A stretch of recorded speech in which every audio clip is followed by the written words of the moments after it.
আমি আজও কালও আমি ক্ষমতা পাবোই, এবং আমি আমার জায়গা আমি ফিরে পাবো, এবং তার সব ট্রাস্টে যা যা করে রেখেছে, তার পারিবারিক trust, Yunus foundation, Yunus trust, এরকম হাজার রকমের ট্রাস্ট করে করে টাকা রেখেছে, ওই সবগুলি বাতিল করে দিয়ে ওই গরিব মানুষকে সব দিয়ে দেওয়া হবে, গ্রামের মানুষকে সব আমরা দান করে দেব। এটাই হচ্ছে মানে আমার প্রতিজ্ঞা। আর আমি যেটা বলি, আমি সেটা আল্লাহ রাব্বুল আলামিন আমাকে সাহায্য করেন, এবং সেটা আমি করতে পারি। এটা আমার আমার নিজের সেই আত্মবিশ্বাস আছে, এবং সেটা আমরা করব ইনশাল্লাহ। এটা বেঁচে যখন আছি তখন এটা আমি করবই। শুনেছেন কাঁঠাল রানীর আস্ফালন? এই কাঁঠাল রানী মাতারি গণখনি 32 নম্বর জয় বাংলা করেছে, জানিস তো? টুঙ্গিপাড়া জনগণ উড়ে দিবি এয়ারফোর্স দিয়া বোম্বিং কইরা, লিগাল বোম্বিং। 32 নম্বর তো মাটির সাথে মিশানো হয়েছে, আর টুঙ্গিপাড়া গর্ত হবি, গর্ত গর্ত। ওটি পানি জমলে না, ওর মধ্যে মাগুর মাছ চাষ করবো। এই যে মাগুর মাছ ছেড়ে দেবো, ওরে ছেড়ে দেবো, সাঁতার কাটবি আর চিক্কর দিবি, এই কইয়া। বঙ্গবন্ধু মরে নাই, আমি মরি নাই, বঙ্গবন্ধু মরে নাই। আমি বঙ্গবন্ধু তোরে মায়ের চুটি জোরে পুটকি দিয়ে ঢুকাই দেবো আমি। তো হাসিনা ইনকা হুঙ্কার দেওয়ার সাহস কেমনে পায়? কারণ ইন্ডিয়া প্লাস ওয়াকার আর বিএনপি চুক্তি করেছে হাসিনার দলকে নির্বাচনে আনবি, তারপর এই টার্মে তারা বিরোধী দল বানাবে আওয়ামী লীগকে। বিএনপি তো লেজে গবরে করে ফেলবে প্রথম টার্মেই, তাইলে পরের টার্মে কনফার্ম পাওয়ারে আসবে আওয়ামী লীগ। তারপরে কি করবি সেটা তো কইলই, উই এটা সালসা খাইছে, ইন্ডিয়ান সালসা। এই সালসা খাইয়া হুঙ্কার দিতেছে। বিএনপি নিয়ে কিছু কভার চাই না, ঝ্যাপে পড়ে একেবারে আমার উপরে বিএনপির লোকেরা। এইভাবে ঝ্যাপে পড়তো আওয়ামী লীগ, হিন্দুত্ববাদী, বাঙ্গু প্রগতিশীল আর বামেরা আমার উপরে। সেদিন বাগে খাইছে, কিন্তু আমি তখনই কইছিলাম বিএনপির মধ্যে একটা প্রগতিশীল বিএনপি আছে, ওই প্রগতিশীল বিএনপি খাবি বিএনপি। তাই হচ্ছে হাসিনা যে জয় বাংলা হয়ে যাবে, এটা খুব শিগগিরই হবে, অকস্মাৎ হবে। এটা কে বলছে? বারবার কে বলছে? কে বলছে? এই বান্দা। কোনো জ্যোতিষীর অঙ্ক কইসা না, এটা পলিটিক্যাল ইনটিউশন, রাজনীতির গন্ধ বোঝা। বাতাসে আপনি রাজনৈতিক পরিবর্তনের গন্ধ পান। আমারা নিয়ে সেই সময় বিএনপির লোকেরা পর্যন্ত বলতে, আমি সকাল সন্ধ্যা হাসিনারে ফেলাই দিই। হাসিনা যে বারুদের উপরে বসে আছে, যে কোনো সময় যে কোনো স্ফুলিঙ্গে ছোঁয়ায় বিস্ফোরিত হবে, এটা বোঝার জন্য রাজনৈতিক দৃষ্টি লাগে, পলিটিক্যাল উইজডম লাগে। স্ফুলিঙ্গ কখন লাগবে আপনি সেটা বলতে পারেন না, কিন্তু বারুদে আগুন যে লাগবেই সেটা আপনি নিশ্চিতভাবে বলতে পারবেন। সেই ইনটিউশন থেকে, সেই বুঝ থেকে, সেই আক্কেল থেকে আমি মনে করি বিএনপির কোনো রাজনৈতিক ভবিষ্যৎ নাই, যদি না সে নিজের রাজনৈতিক লাইন বদল না আনে। আরো স্পষ্ট করে বলি, বিএনপির ভারতমুখী লাইন যদি তারা না ছাড়ে, তাহলে ক্ষমতা আসা তো দূর কি বাত, দলটিকে কিনা দেখেন। অনেকে বলবেন কে আসবে? ভাইজান, কেউ কখনো আসিফ নাহিদদের নাম জানতো জুলাই? জানতেন না। জাতীয় নেতা হইয়া গেল, এখন সেজন্য জিগায়েন না। যদি বিএনপির রাজনৈতিক ভবিষ্যৎ না থাকে তাহলে কে আসবে? নেতা উত্থিত হইতে টাইম লাগে না। 1975-এর 6 নভেম্বর কারো কল্পনাতে ছিল জিয়া আগামীকাল রাষ্ট্রপ্রধান হবে? আগস্ট মাসে 5 তারিখে কেউ জানতো যে প্রফেসর ইউনূস 7 মাসের মধ্যে অতি জনপ্রিয় একজন রাষ্ট্রপ্রধান হবেন বাংলাদেশে? ইতিহাস তার নেতা তৈরি করে, নেতা তৈরি থাকে না। রাজনৈতিক দলও তৈরি থাকে না। সাধারণত দেখা যায় তৈরি রাজনৈতিক দল রাজনৈতিক পরিবর্তনের নেতৃত্ব দিতে পারে না। 24-এর বিপ্লব তার সাক্ষী। যাই হোক, এবার আসেন বিএনপির রাজনৈতিক কৌশল আর তার প্রতিক্রিয়া নিয়ে আলাপ করি। এই যে এত ঘটনা ঘটতে যাইতেছে, তার প্রতিক্রিয়া বিএনপি নেতারা উন্মাদ হয়ে গেছে। উন্মাদ হয়েছে কচু খেতিরা। কচু খেতি কারা জানেন না? কচু খেতিদের আজকে ধর্ম না, পিনাকি যারা সুইসে তারা জয় বাংলা করতে পারে নাই এমন উদাহরণ আছে, কিন্তু বেশি না, অল্প। কচু খেতিদের জয় বাংলা করাটা 1-2 এর ব্যাপার। জয় বাংলা করতে বেশি জিনিস লাগে না, যা লাগে অলরেডি হাতে আছে। টাইম মতো ধর্ম, কচু ক্ষেতের কচু ঢুকায় দেবো একেবারে। কচু খেতে চিনিচ্ছেন না? কচু ক্ষেত আমাদের আয়নাঘর বিশেষজ্ঞ ডিজিএফআই এর অফিস। এই কচু ক্ষেতের কিছু টাকা খাওয়া ফেসবুকার আছে, অনুসন্ধানী সাংবাদিক আছে, ওদের লাগাই দেওয়া হয় ওয়াকারের কেউ কিছু কইলেই, বুঝছাও? এই ডিজিএফআই এর ভাড়া খাটা মালগুলোর কচু খেতে বলা হয়। মনে রাখেন, আজ যেহেতু ধরিচ্ছি না, আসেন অন্য আলাপ করি, বিএনপির রাজনীতি আর তার ভবিষ্যৎ নিয়ে আলাপ করি। মঈন সাহেব আমেরিকাতে গেছেন বাংলাদেশ নিয়ে আলাপ করতে। রাগ ঢাক কইরে না, পত্রিকাতে আসিছে, খবর আসিছে। কয়েকদিন আগে মির্জা ফখরুল সাহেব বলছিলেন আমরা ভারতের পক্ষেও না, পাকিস্তানের পক্ষেও না, আবার আমরা আমেরিকার পক্ষেও না, ইংল্যান্ডের পক্ষেও না, আমরা বাংলাদেশের পক্ষে। বুঝলাম। তো এখন আমেরিকার যাইতেছেন কেন বাংলাদেশ নিয়ে আলাপ করতে? মানে আমেরিকার সাথে বাংলাদেশের ভাগ্য নিয়ে আলাপ করতে হবে কেন? পত্রিকায় কইতেছে বাংলাদেশ পরিস্থিতি নিয়ে মার্কিন কর্মকর্তাদের সঙ্গে বৈঠকের জন্য যুক্তরাষ্ট্রের ওয়াশিংটন ডিসিতে অবস্থানরত মঈন খান বলেন, তারপরে কিবা কইছে আর কি, ইংরেজিত কইছে, ইংরেজিত যেহেতু কইছে ঠিকই কইছে। বাংলাদেশ পরিস্থিতি মানে কি? মানে বাংলাদেশে কি হয়েছে যাতে আমেরিকার সাহায্য লাগবে? এখানে রয়টার্সের ব্যাপারটা বলি, এটা রয়টার্সে ছাপা হয়েছে, বুঝছাও? এটা দেখান এডিটর সাহেব, এটা রয়টার্স দিল্লি, ভালো করে দেখায় দেন এডিটর সাহেব, আসল রয়টার্স না, এটা রয়টার্স দিল্লি। এখান থেকে রুমা পাল বলে একজন ছিল, হাসিনার ফেসিবাদকে সার্ভিস দিয়ে গেছে, এইটা রয়ের মাউথপিস। সে বলতেছে ইংরেজি যেহেতু কইছে তাহলে ঠিকই কইছে, তাই না? কইতেছে an unelected interim government led by Nobel Peace Prize laureate Mohammad Yunus has been running the South Asian country of 173 million since August after deadly student-led protest forced Prime Minister Sheikh Hasina, a long-time India ally, to flee to New Delhi. মানে হইতেছে professor ইউনূসের সরকার unelected, অনির্বাচিত। দেখলেন তো? এইবার শোনেন মির্জা ফখরুল কইতেছে unelected সরকার আর unelected সরকারের শক্তির মধ্যে অনেক পার্থক্য আছে। শুনেছেন কেমনে রয়ের মাউথপিস রয়টার্স দিল্লি আর মির্জা ফখরুলের কথা একই হইয়া যায়, একই জায়গা থেকে আসে জিনিসগুলা। অবাক লাগে না আপনাদের? কিভাবে ইন্ডিয়ার ইনক্লুসিভ ইলেকশন আর ওয়াকারের ইনক্লুসিভ ইলেকশনের কথা একই হইয়া যায়, দেখি চাও তো? মির্জা ফখরুল আরো কিছু কথা কইছে, আসেন শুনে দেখি। সে কইতেছে ইলেক্টেড সরকার হইলে সেটা শক্তিশালী সরকার হবে। নির্বাচন হলেই জনগণের সমর্থন পাবে, সেই সরকারটার শক্তি আর আনইলেক্টেড সরকারের শক্তির মধ্যে অনেক পার্থক্য আছে। খারান মির্জা ভাই, হাসা লাগবে। আমি না ঘোড়ায় হাসতেছে। শুনেন হাসিটা শুনেন। শুনেছেন আপনার কথা শুনে আজকাল ঘোড়ায় হাসে। নির্বাচিত সরকার হইলে শক্তিশালী সরকার হয়, তাহলে সাত্তার সরকারকে পাছায় লাথি দিয়া খেদায় এরশাদ ক্ষমতা নিল কেমনে? নির্বাচিত সরকার ছিল না, মেলা ভোট পাইছিল। খালেদা জিয়ার প্রথম টার্মে হাসিনার দল 180 দিন হরতাল আর নৈরাজ্য করলো কেমনে? ইলেক্টেড সরকার ছিল না ওই সময়, খালেদা জিয়ার সরকার। 111 হইলো কেমনে? কার ক্ষমতায় থাকার টাইমে? বিএনপি ক্ষমতার টাকার টাইমে না? নির্বাচিত সরকার ছিল না, ঠেকাতে পারলেন না কেন? 64 জেলায় বোমা হামলা ঠেকাতে পারলেন না কেন? জিয়া কি ইলেকশনে ক্ষমতা এসেছিল? ওনার সরকার কি দুর্বল ছিল? হ্যাঁ, যখন ইলেকশন করেছে তখনই উনি দুর্বল হয়ে গেছেন। আর রয়টার্সরা বলি, শেখ মুজিব কি ইলেক্টেড প্রেসিডেন্ট ছিল বাংলাদেশের? নেহরু কি ইলেক্টেড প্রাইম মিনিস্টার ছিল 1947 থেকে 1951 পর্যন্ত? লেনিন কি ইলেকশন করে ক্ষমতা নিছিল? মাও সেতুং কি ইলেকশন করে ক্ষমতা নিছিল? বাংলাদেশের ইলেকশন নিয়ে এত মাথা ব্যথা কেন তো করে? সরকারের বৈধতার জন্য ইলেকশন জরুরি না। ক্ষমতাকে অভিষিক্ত হইতে হয় জনগণের ভালোবাসায়, সমর্থনে। 1975-এর 15ই আগস্টে সোহরাওয়ার্দীর বডিগার্ড জয় বাংলা হওয়ার পরে জনতা পথে নামে আসা অভিষিক্ত করেছিল নতুন ক্ষমতাকে। প্রফেসর ইউনূস ছাত্র জনতার রক্তাক্ত বিপ্লবের মধ্যে দিয়ে ক্ষমতা এসেছে।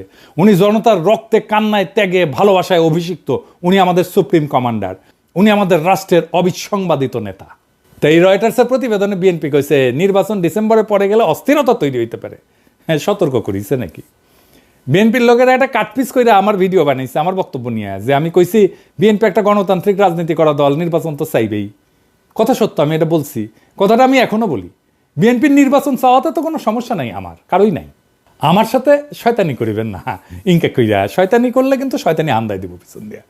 আমি এখনো সেটা বলি যে নির্বাচন চাওয়ার অধিকার আছে বিএনপির। নির্বাচন চাওয়ার জন্য আপনার কোনো সমালোচনা করি নাই, সমালোচনা করিচ্ছি আপনারা সংস্কার চাইতেছেন না। এমনকি বলতেছেন এই সরকার সংস্কার করলে সেটা ছুঁড়ে ফেলায় দেবেন। আপনাদের চাওয়া শুধু নির্বাচন নির্বাচন নির্বাচন। বুঝাই বলি, বিএনপির সাথে কেন আমাদের বিরোধ? নির্বাচন নিয়ে। ক্ষমতা খুব আকর্ষণীয় জিনিস, একদম সেক্সের মতো, বুঝছাও? কিন্তু ক্ষমতার সেক্সের মধ্যে মিল কি জানেন? মনের একটা দেওয়ানার বিষয় থাকে দুই ব্যাপারেই। দুইজনের মনের মিল হইতে হয়, তাইলে শারীরিক সম্পর্কটা মধুময় হয়।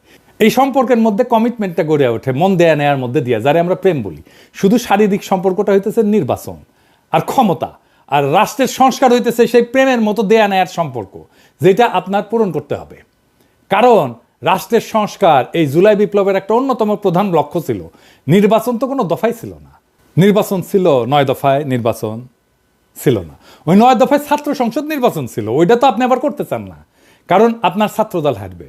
আপনি সেই শয়তান ডাকাত যারে অসহায় নায়িকা বলে, শয়তান তুই আমার দেহ পাবি মন পাবি না, আর আপনি কইয়া হাসি দিয়া কইতেছেন।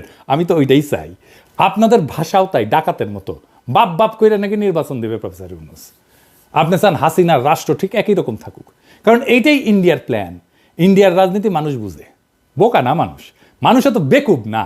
রাস্তায় নামার ভয় দেখান, হ্যাঁ নির্বাচন চান রাস্তায় নামে দেখেন, আপনার কর্মীরা নামে কিনা দেখেন, কত দ্রুত মাঠের মত পাল্টায় গেল। দেখেন, টের পাইছেন? সারা দেশের মানুষ চাইতেছে প্রফেসর ইউনূস আরো বেশি সময় থাকেন যেন। প্রফেসর ইউনূস যদি এখন বলে আমি চললাম, মানুষ রাস্তায় গড়াগড়ি দিয়ে কান্নাকাটি করে ওনার পথ আটকাইবে। প্রফেসর ইউনূসের বিরুদ্ধে আন্দোলনে নামলে পাবলিকের মাইর এটা মাটিত পড়বে না। ওইটা বাকশালীর বাচ্চা ফজলুরে জানাই দিয়েন। এটা তো এপ্রিল, মে, জুন, জুলাইয়ের শেষে দেখেন আপনার দলের পিছে কেউ নাই, আপনারা একা হইয়া পড়ছেন। আপনার দলের নেতা কর্মীরা এই ইন্ডিয়ান ডিসপেন্সারির দায় নিতে চাইবে না, চাওয়ার কথাও না। আপনাদের দলের অনেক স্পিরিটেড কর্মী দল ছাড়ছে, আপনাদের খোঁজ খবরই নাই। আমার কাছে আছে, আরও ছাড়বে সামনে। আমি যে ফর্মুলা দিছি ট্রানজিশনাল গভর্নমেন্টের, একমাত্র সেইটাই আপনাদের দল আর রাজনীতিকে বাঁচাইতে পারে। দেরি করলে আপনাদের লস, কারণ আপনাদের বার্গেন করার ক্ষমতা কমে যাবে। প্রফেসর ইউনূসের ক্ষমতা দীর্ঘায়িত হবে, এই জন্যে না যে উনি ক্ষমতায় থাকতে চান, বরং এই জন্যে জনগণ ওনাকে চায়।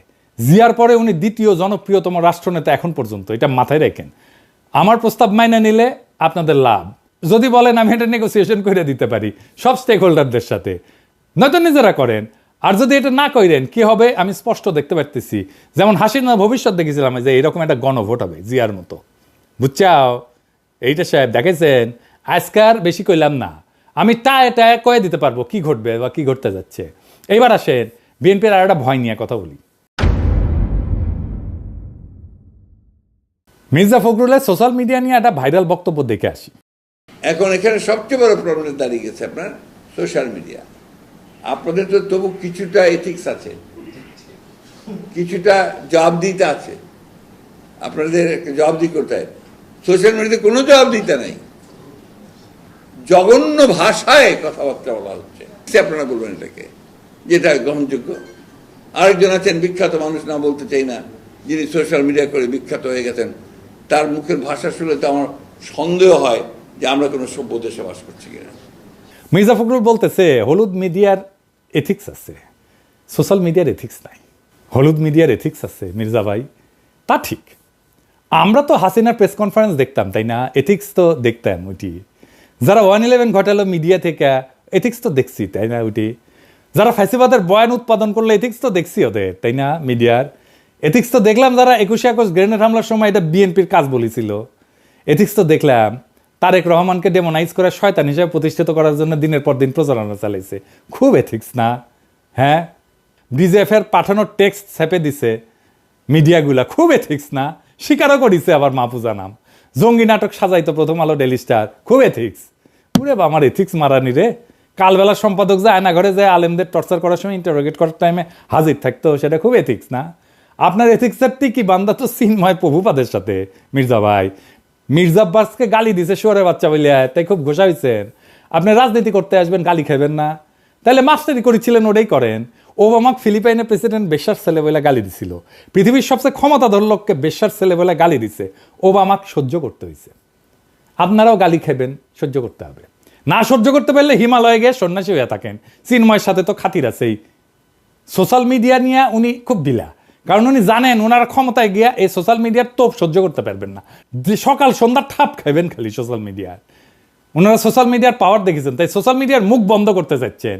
ওনারা দেখেছেন ওনাদের নির্বাচনের বয়ান সোশ্যাল মিডিয়ার জয় বাংলা করে দেওয়া হয়েছে কয়েকদিনে। আবার কইছেন সোশ্যাল মিডিয়া কুতুব আবিষ্কার হয়েছে। শুনেন, সোশ্যাল মিডিয়াতে কিছু নতুন নতুন আমি বলি কুতুব আবির্ভূত হয়েছে। তারা বাংলাদেশকে কোথায় নিয়ে যেতে চায় আমি জানি না। তাদের ভাষা, তাদের বাক্য, তাদের কথা, বক্তব্য সম্পূর্ণ বাংলাদেশকে একটা রাজনীতিকে নিয়ে যেতে চায়। তারা গণতন্ত্রের দিকে নিয়ে যেতে চায় না। কেন মির্জা ভাই কুতুব দেখে ডরাইছেন? আপনারা লড়াই করেছেন না? কইছে শোনান, আবার শোনান। এইটা সে ওরা নাকি লড়াই করেছে বাংলাদেশের স্বার্থ নিয়ে। কারণ এই বিএনপি একমাত্র দল যে প্রতিবার প্রতি বিপদে আপদে এই দেশে তারা রুখে দাঁড়িয়েছে, তারা এই সবসময় আপনার সে রক্ষা করেছে বিপদ থেকে।